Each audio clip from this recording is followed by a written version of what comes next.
Authorities say a Ro-Ro passenger vessel sank off the waters of Haji Mutamad Town, Basilan Province on Monday, January 26.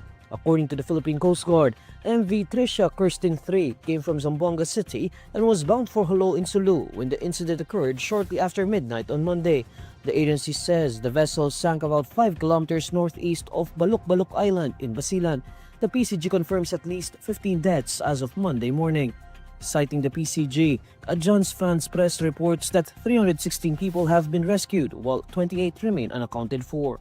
According to the PCG, the Ro-Ro passenger boat was carrying 332 passengers and 27 crew members.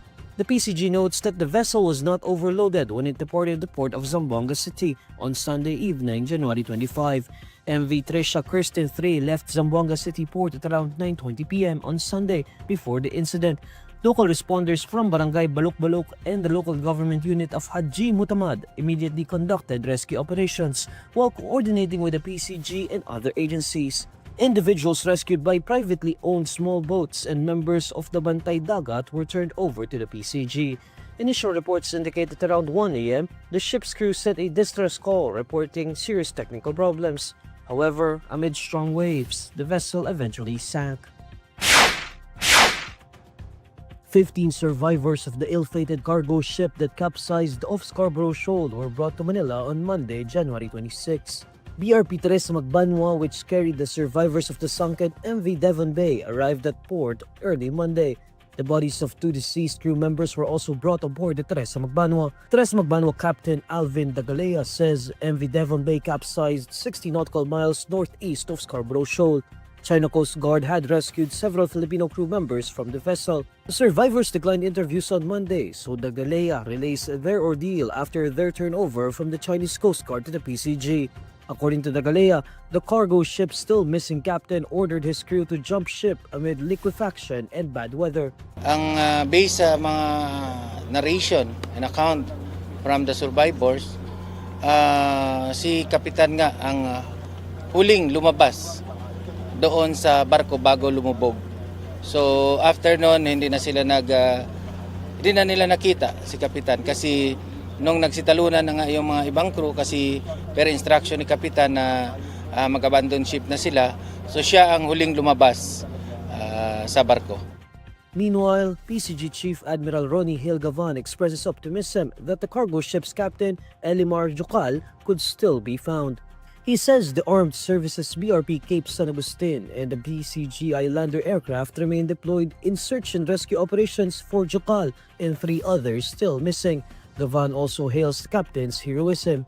At this point, actually, what I want to highlight is the heroism of the captain of MV Devon Bay, si Captain Elimar Jokal from Negros Occidental. Hindi niya po pinabayaan ng kanyang mga kasamahan. Hindi po siya naunang umalis ng barko.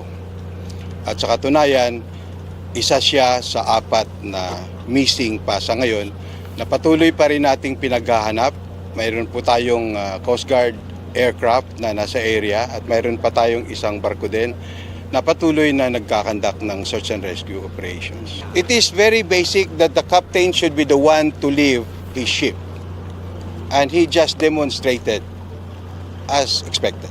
According to Gavan, initial findings suggest that the liquefaction of its cargo and bad weather caused capsizing of MV Devon Bay. China continues to enforce what experts call an exclusion zone around Scarborough Shoal, limiting the shoal's access to Filipino fisherfolk. However, Gavan emphasizes that saving lives takes precedence over territorial and jurisdictional disputes.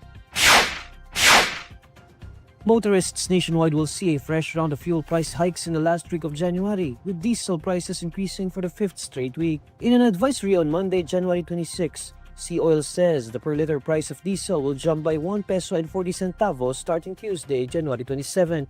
Gasoline prices will also rise by 40 centavos a liter, marking its 3rd consecutive week of hikes. Kerosene also records its 5th round of increases, climbing by 80 centavos per liter. Jetty Petroleum President Leo Pellas earlier said that the potential price hikes could be blamed on supply risks, stronger demand, and continued geopolitical tensions. The higher demand forecasts was given amid the bullishness in China's economic expansion. It also came amid stronger consumption in the United States and Europe due to colder weather.